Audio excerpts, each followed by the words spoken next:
Hello, everyone. Thank you all for joining us this workshop, or rather a masterclass with Cindy.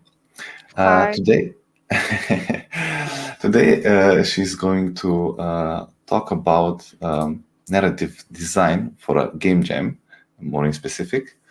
And yeah, if you have any questions, feel free to ask them after the talk, because this presentation, this workshop will work actually in two parts.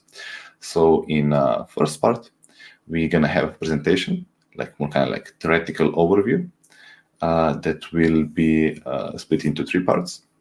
And after that, we will have a Q&A session, and that Q&A session is going to happen on our Discord channel in on Slovenia Games Discord, and here you can ask like you can write to Cindy, or you can ask it in person over via voice chat.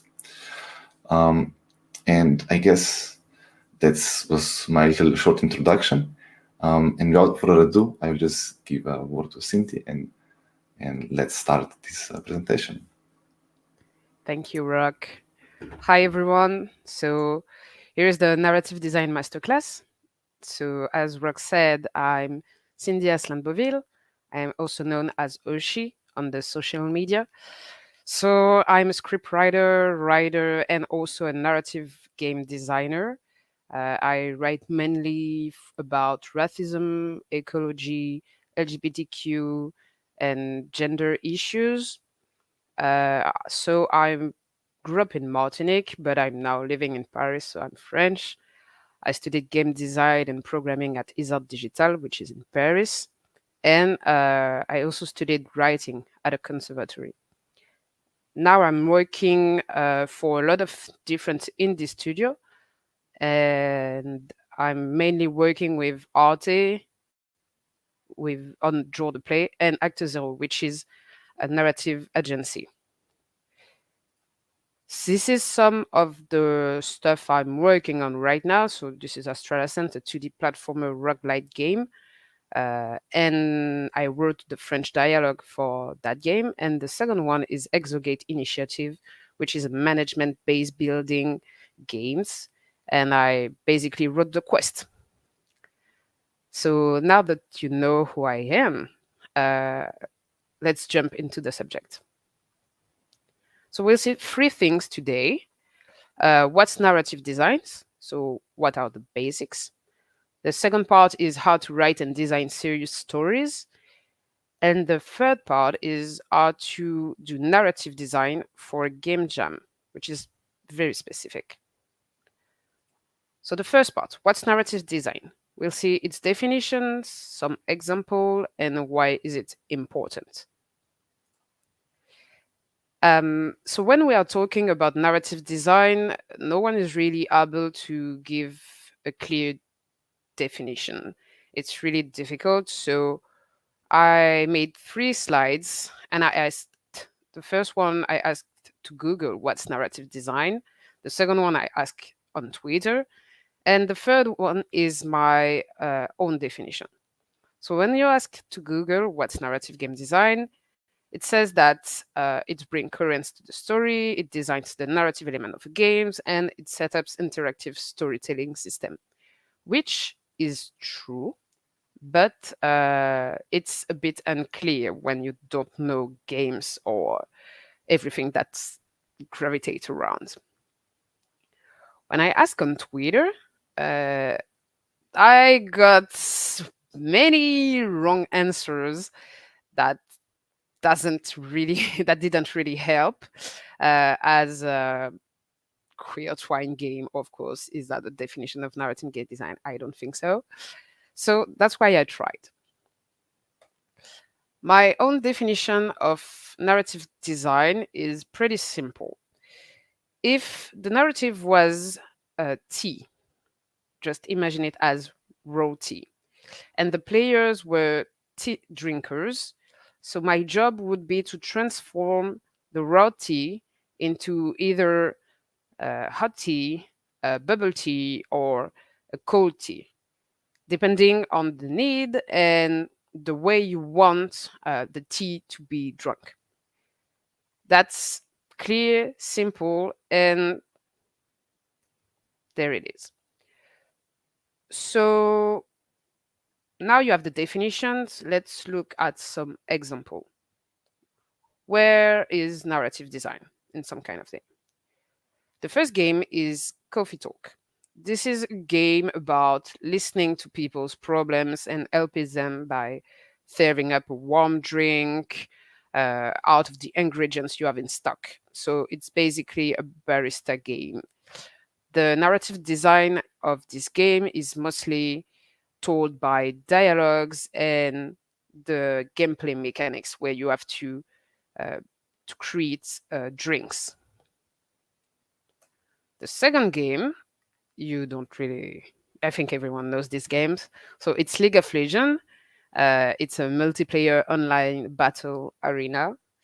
And it's very specific because in that game, um, most of the story is told by through other medium as comics, song, social media, TV show, etc.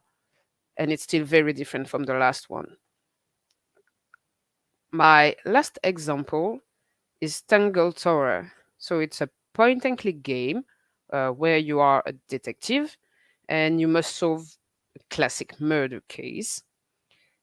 This game has everything inside. You have cutscenes, dialogues, gameplay features that helps you understand the narration, and you must make assumptions about what happened. You may forget my English because, as I said, I'm French. And the question is why narrative design is important. Narrative design is very important in game because it's powerful, it's engage you emotionally, and it will change your point of view. You will go through toy to a game. So let's take an example. Um, okay, let's take a fighting game. You have two characters. They are both humans. They are fighting each other. As a player, you will enjoy the gameplay mechanics, but those characters means nothing to you. They are just fighters. If you start giving them a name, let's say Paul and Steven, a background, they are long lost brothers, and a story, one is seeking revenge. Depending on the character you are playing, if it's Paul or Steven, it will change everything. It will be powerful, it will engage you emotionally because you know the characters now, and it will change your point of view.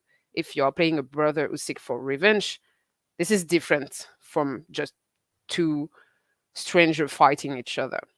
It's not a fighting toy anymore. It's a fighting game. And that's something to keep in mind why narrative design is important. But it's not always necessary. Some games like Tetris is still funny and you can have very very good time in this game and yet there is no apparently narrative design. So that concludes our first part. What's narrative design? In a nutshell, obviously. And the second part is how to write and design serious story. We'll see the basic rules of designs and how it's all about the strategy. The first question you have to ask to yourself is what this game is about. What do you want to do with this game? Since we are uh, since we are building a serious game, there is three things that you have to keep in mind. First, a serious game is either for spreading a message, for helping and training someone, or to give them knowledge. If you want to spread a message, you will teach people, we will teach people how to do narrative design for that things. If we want to help and train, for example, it could be you want to help them learning English. And if you want to give them knowledge, it could be, for example, there are only 3,000 Bengal tigers left on Earth, and that's the message I want to share with my games. When you have uh, the, the the basics of your games, the basics of the message you want to spread, um, you can jump to the next step. The next step is choose your team. What does it mean exactly? Well, it depends on the message. For some example, if you want to spread a message, you have to think about what kind of message. Is it ecology? Is it about LGBTQ issues? And if it's about ecology, is it about gas? Is it about deforestation? If you want to help and train people, let's say it's mathematics, are you thinking about helping children or teenagers? And if you are in the third part where you want to uh, give them knowledge, because this is a game for a product, for example, a T-shirt, you want to give them the knowledge that the T-shirt is out and it's super cool and stuff like this. How will you put that in your game? It depends on the message. After that, so you have your message, you have the theme, you have to choose what it says. That's basically what I just said. Um, but let's take an example just to be sure. So let's say I want a game, I want to create a game, a game jam games, who which will spread a message about ecology and deforestation. And the thing is, I want people who finish the game or who actually are looking at this workshop right now to realize what's happening in Amazonia. I decide that they must feel surprise because it was unexpected, sadness because yes, this is sad, or amusement because they still had a good time playing the game because it's still a game, you know. Just to explain what is the pictures, because it's in French, the green part is the tree that are still alive, and the red part is what it isn't there anymore.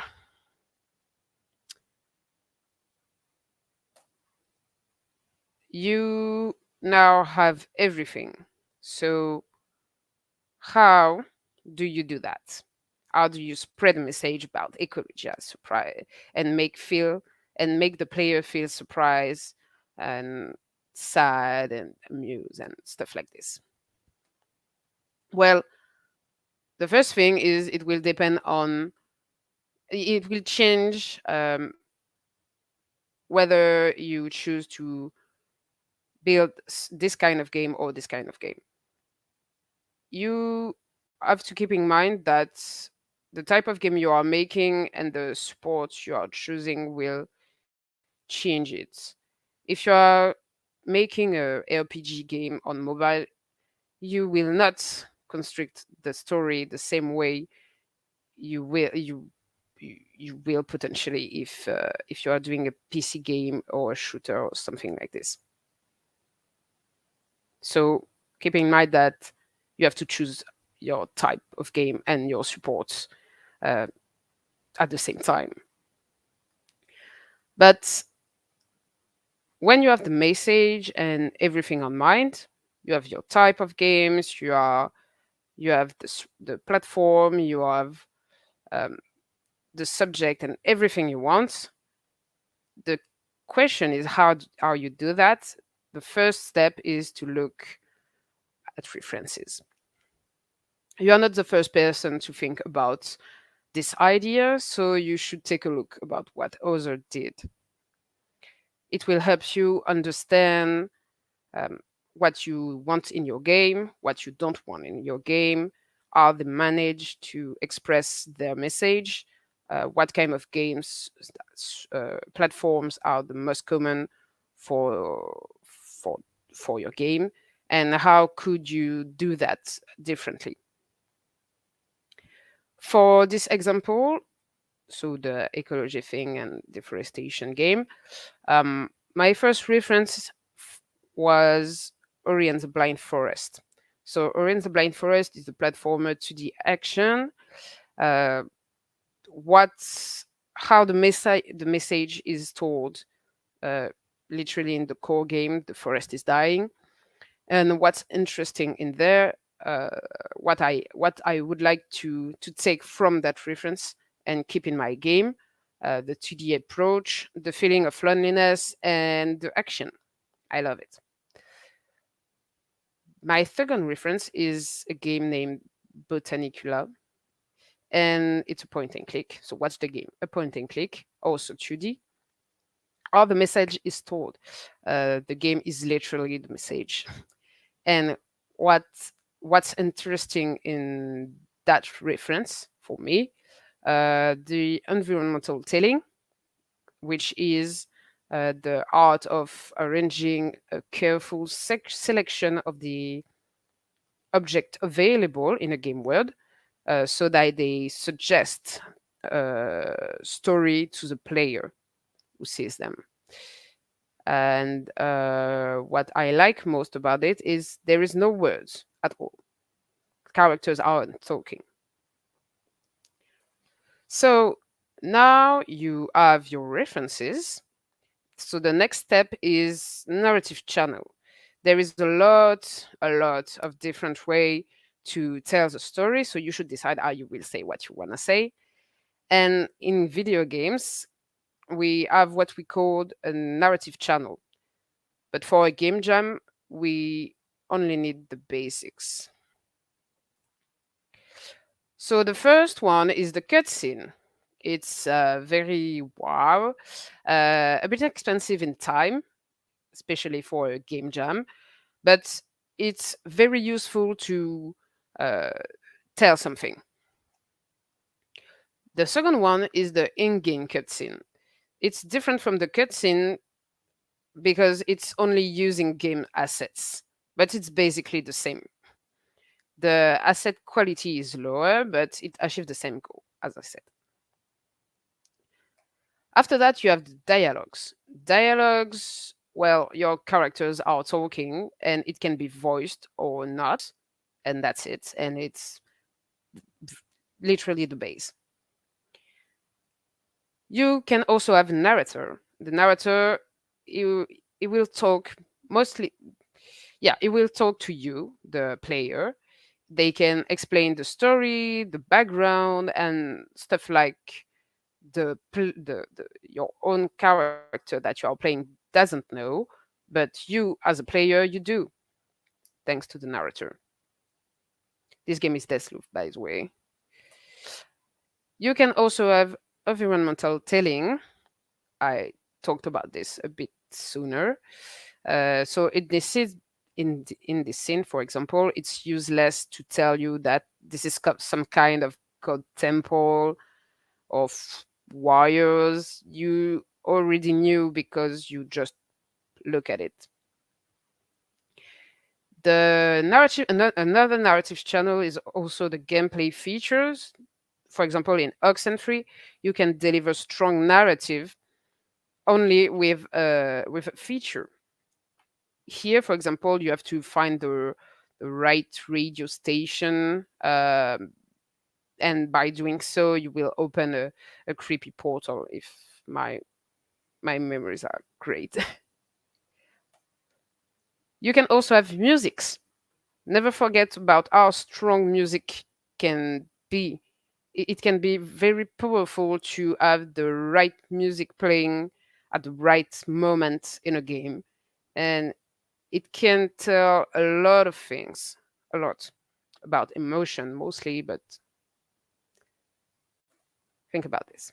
And there is a lot of other stuff as books, collection index where you can find many informations about the narration, but it's not. Um, uh, I don't. I wouldn't recommend that for a game jam because this is very specific. You have to be for a game jam to create this, to create everything. Well, you have to create your universe. You have to be God and think about um, what's your characters, who they are, what do they do, what's the stories, what's their stories, sorry, what's their past, their life, their future, what's the game is about, what are the type of game you are making. Like, yes, is this if this is a ARPG is okay, it's okay, but is it a fantasy RPG or a sci-fi RPG? Everything you have to somehow write it down.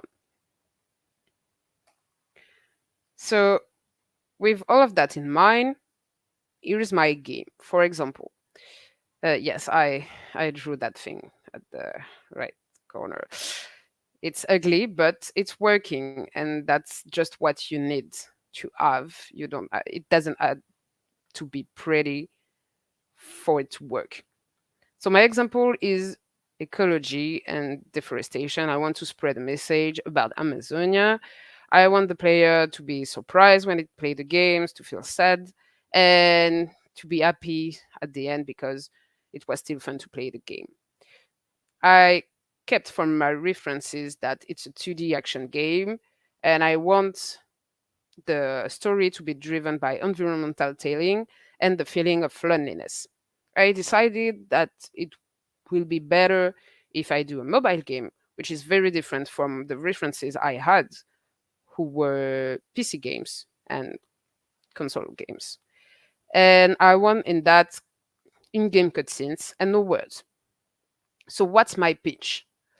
You play a lumberjack who is struggling to keep his family alive. So you must survive the whole month, which is 30 days, to leave the country. So basically, you know where you are living. Every day you must bring back at least 50 coins. And if you don't, your family will be sick and will eventually die. And you don't want that. The thing is, you actually don't know that you are a big part of the Amazonian deforestation, and through the whole 30 days, you will learn more about it, but only with environmental telling.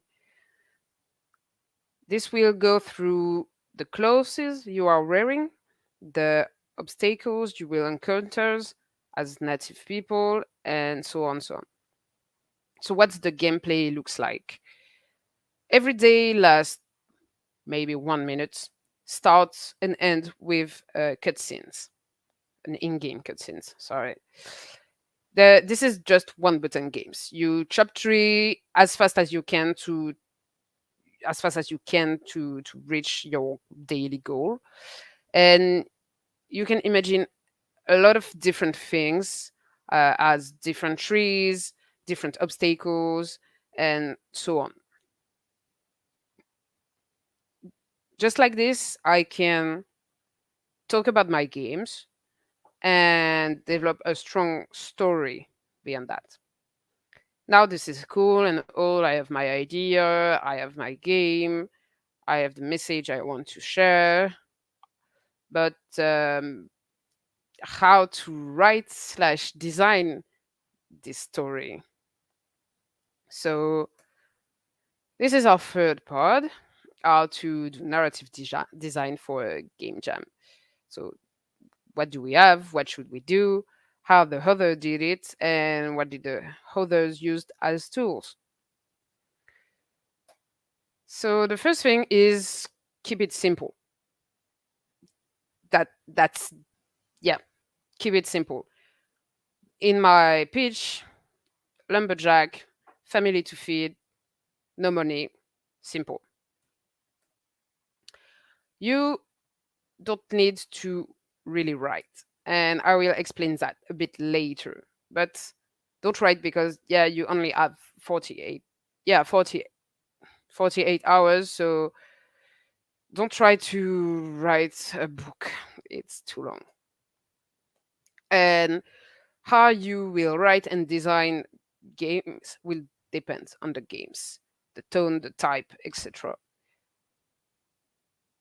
So if you still want to write after that, um, but you are not a writer, okay, we will use pre-existing structure. So we have been blessed, thank God, by previous writers. They gave us different narrative structure for books, mostly, that's true, but also for games. That we can use their structures inside games. But keep in mind that they were made for books at the start. For example, this one is the hero's journey. It's the common template of story that involve a hero who goes on an adventure, is victorious in a decisive crisis, and come home's changed or transformed. It will help you structure your story from point A to point B, and it's quite basics to approach. This is one structure. There is another one, for example, the plot pyramid. It has a lot of different names. It can be the plot structure or something else. And it depends. It can be in 5 or 7 steps. But in the 7 steps outline, you have exposition, inciting incident, rising action, climax, failing action, mostly the same, resolution, and denouement. It's powerful. It's also easy to structure, and it helps when you are not a writer.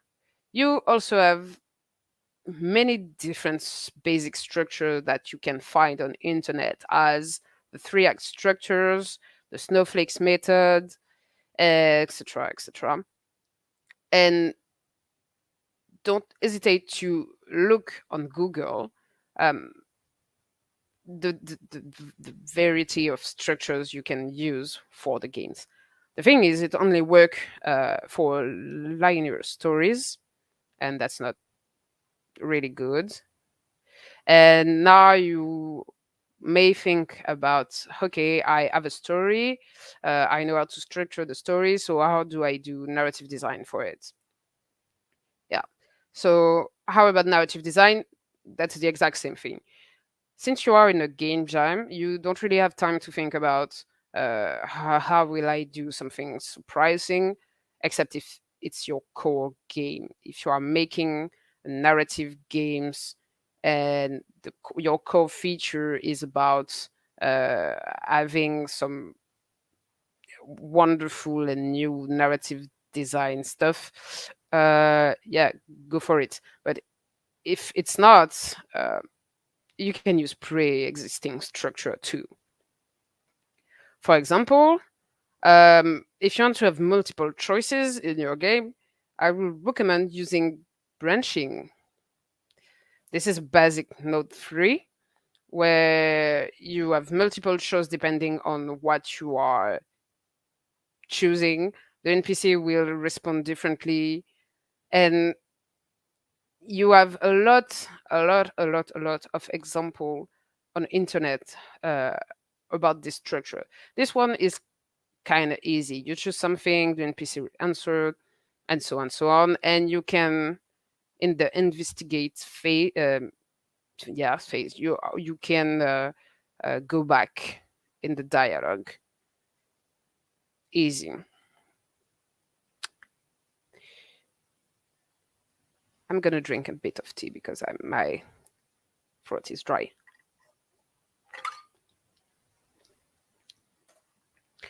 So, what's my advice? You write only 10 lines of background. If For my game, for example, still the lumberjack in Amazonia, uh, my 10 lines aren't really necessary. But my whole story are still in two sentences. You're a lumberjack, you need money to pay, uh, you're living, you're cutting trees. That's it. Less than three characters. That's what I would recommend because more than three is really difficult to manage and also to write. One character is not just one character. It's you have to think about how other character will interact with this character, and it can be really difficult to have more than three characters for a 48 hours game. And my last advice is use tools that can structure your story, like Excel. We'll see different example made in Game Jam, and we'll a bit analyze them to show you how they manage to tell story without words actually. So the first game is One Last Game. That's the name of the game. It was made by Goose Later Games for Game Jam. And basically, it's a game where you are playing. It's not really chess, but I don't remember the name of that game. It Let's say chess. Um, there is no word at all. Characters aren't talking, but with the environmental telling, you know what's going on. And when you play the game, this is very uncomfortable. You know that outside of this house, well, those two characters will eventually die because this is war. And at the end of the game, you only played maybe 1 minute, but you are not feeling that good.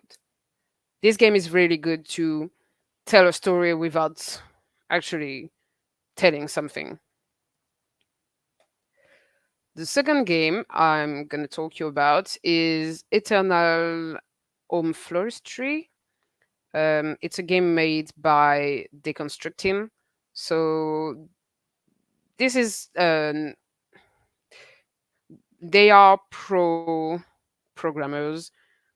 So I think it's very normal to think that what their game is, why their game is so polished. In this game, you have dialogues, cutscenes, and gameplay features to tell the stories. There are, I think, three characters that can appear in the game, but they talk about maybe a cast of 10 characters. So you play Gordon, the man on the right, who is a gangster, and is a wounded gangster and is healing in the back of a store. And the thing is going to prepare the bouquet for the old man. Um, so the universe in which he grew up is a megalopolis, significantly polluted, uh, where there is no flowers. The only flowers that still exist are in this shop. And the gameplay teaches us information about the flower, information about the background of the characters, and there are narrative choices and branching, different ending different depending on what you choose to do. And the gameplay is still very simple. You only have to choose uh, the good flower for the good situation, but depending on what you put in this bouquet, it will change the future. This game works very well um, because it's really simple.